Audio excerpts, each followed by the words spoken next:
Deməli dostlar, Şirvan şəhərində Remziyesin uşaq bağçasında bir çəkiliş olunmuşdu. Onunla bağlı Şirvan şəhər icra hakimiyyətindən bir açıqlama verdilər. Orada qaziyə dövlət tərəfindən sağ olsun ev verilib. Bir ailəyə də deyir ki, ev növbəsinə yazılıb. Bəli, bu başqa məsələ. Yəni ev verilib, növbəyə yazılıb, bu heç. İnsanlar orada ev da müraciət eləməyib. Orada insanların problemi bu küçə itlərinin çoxalmasıdır.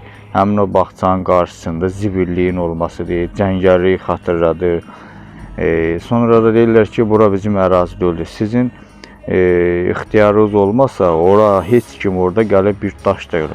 Kim alıb, sizdən başqa kim alacaq? Hələ özünüzünkilər alıb da. O belə ərazini siz kiməsə verərsiniz.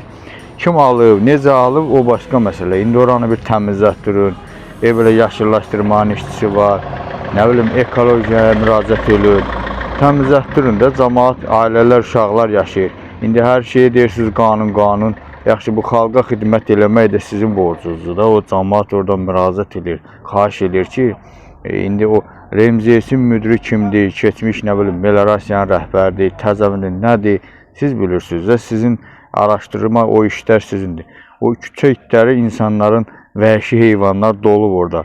Bu vətəndaş sizindir də. İndi siz onlara açıqlama açıqlamanı da verəndə yazın, mənim WhatsApp nömrəm var. Şirvan şəhərin mətbuat katibinə deyirəm. Bunu yazın, atın mənim WhatsApp nömrəmə, mən də onu ictimailəşdirim. Yəni bunu siz eləməlisiniz. Biz orada deyirik ki, bizim yəni Şirvan icra başçısına heç bir ədavətimiz, qərəzimiz yoxdur. İnsanlar nəyi deyir, onu deyir. Mən bax, buradan elə bu videomu da atın, icra başçısına göndərin, qoyun baxsın. Cənab başçı, o vətəndaşlar sizi istəyir. Amma sadəcə sizin yanınızda oturanlar işləmək istəmirlər. O xalqa, o cəmaata məcbur edirlər ki, şikayət eləsinlər. Orada kanalizasiya xətti var, zibillidir, antisanitariyadır, cəngəllidir, ağacları sulamırlar. İndi hər MZS kimindir, bir məmurundur, alıb insanlar qalır da evsiz, eşiksiz. Onlar kefindən orada qalmır ki, onların çoxsu orada dərdindən qalır. O uşaqlara xətir, o ərazini bir təmizlətdirin.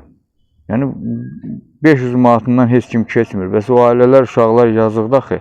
Onların balaları sabah böyüyüb gedib vətəni qoruyacaq.